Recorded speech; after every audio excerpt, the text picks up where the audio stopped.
In a certain population, 45% of people have blood type O, and 7% are Rh negative. It is also known that 38% of people either have type O blood or are Rh positive. Part A. What is the probability that a randomly chosen person has both type O blood and is Rh negative? Part B. What is the probability that a person does not have both characteristics? First step is to understand the question and what the data means. We are told three things.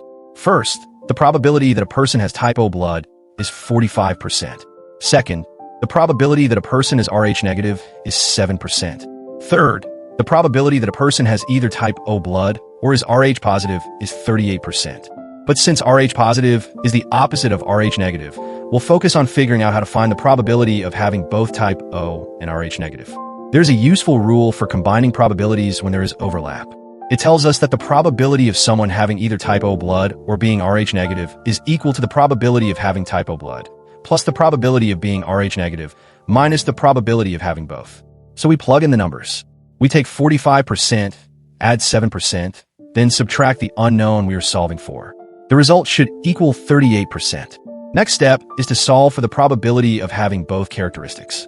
Using the numbers we just mentioned, we add 45% and 7%, which gives us 52%.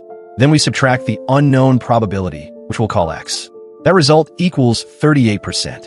So we say 52% minus x equals 38%. To find x, we subtract 38% from 52%. That gives us 14%. So 14% of people have both type O blood and are Rh negative. Next step is to find the probability of not having both characteristics. To find the probability that someone does not have both type O and Rh negative, we simply subtract the probability we just found from 100%. That is 100% minus 14%, which equals 86%. So 86% of people do not have both type O blood and Rh negative status. Whenever you're working with probabilities involving either and both, remember this phrase. Add the two, subtract the overlap.